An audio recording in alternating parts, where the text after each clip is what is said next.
Nunca vou perdoar o meu pai por ele ter levado outra mulher pra morar na minha casa, uma semana depois que a minha mãe faleceu. E hoje em dia, que ele precisa da minha ajuda, eu não vou ajudar ele de jeito nenhum. Essa história aconteceu há muitos anos atrás, há 15 anos atrás, pra ser mais exato. Na época, eu morava em casa, eu, o meu pai, minha mãe e o meu irmão. Meu irmão, ele é poucos anos mais novo do que eu. E quando tudo isso aconteceu, eu tava ali entrando na fase da adolescência, sabe? E o meu irmão um pouquinho mais novo do que eu. Os meus pais, eu não sei se eles tinham problemas no casamento deles. Mas se eles tinham, era uma coisa que eles não deixavam transparecer pra gente. Então a gente nunca via eles brigando, a gente nunca via eles discutindo. A gente pensava que eles tinham um casamento bom, porque eles nunca apresentavam assim nada na nossa frente, sabe? Então é uma coisa que eu não sei se o casamento deles era bom, se não era. Enfim, a minha mãe, ela acabou ficando muito doente. E era uma doença que a gente não conseguia curar ela, que a gente não conseguia dar o melhor tratamento pra ela. E ela acabou falecendo. Quando a minha mãe faleceu, óbvio que eu fiquei muito triste, eu fiquei muito mal. Meu irmão ficou muito triste. O meu pai, assim, a gente não via ele chorando. A gente via ele naquela situação assim, sabe, cabisbaixo e tal. Mas a gente pensava que era o jeito dele de lidar com o luto.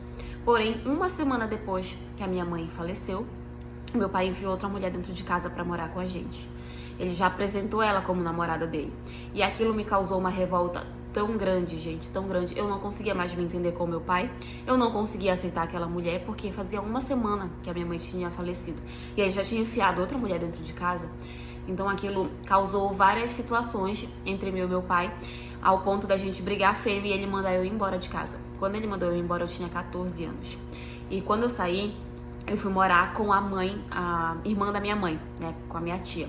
O meu irmão ficou mais um tempo com meu pai, até que meu irmão também não aguentou, e a minha tia também pegou ele. E nós crescemos juntos, mas morando com a minha tia. Com relação ao meu pai, eu via ele de vez em quando, mas não era uma coisa assim que ele fazia muita questão de ver eu e meu irmão, nem nada do tipo. E a gente também não ia atrás dele. A minha tia, ela nos dava muito carinho, ela nos dava muito amor. O marido dela, né, o meu tio, também nos tratava muito bem. Então meio que eles cobriam aquela falta que a gente tinha dele. Mas claro, eu ficava triste, né? Era meu pai. Só que aí o tempo foi passando. Depois eu terminei os meus estudos, consegui um emprego, saí da casa da minha tia, meu irmão também saiu. E hoje em dia a gente vive assim, cada um na sua casa. Eu vivo na casa com meu marido, meu irmão vive na casa com a esposa dele.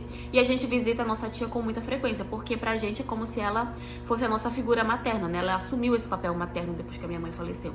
E com relação ao meu pai, é tipo assim, uma vez no ano, sabe? Só que agora, recentemente, nós ficamos sabendo que o meu pai também está doente. Ele tá com câncer. E a mulherzinha dele, aquela que ele enfiou dentro de casa quando a minha mãe faleceu, abandonou ele porque ela não quer cuidar dele. Agora ele tá numa situação onde ele não pode ficar sozinho, onde ele precisa de ajuda.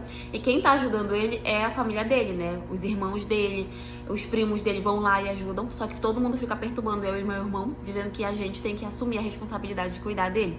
Que a gente tem que cuidar dele porque é a nossa obrigação como filhos. Mas onde é que tava a obrigação dele como pai quando ele me mandou embora? Ou quando ele não ligou pro fato de como a gente se sentia com ele enfiar uma mulher uma semana depois da morte da nossa mãe dentro de casa.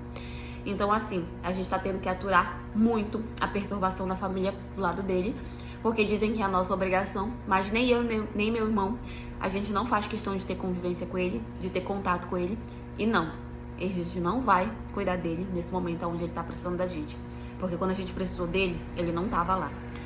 Mas enfim, essa é a história de hoje, e foi isso.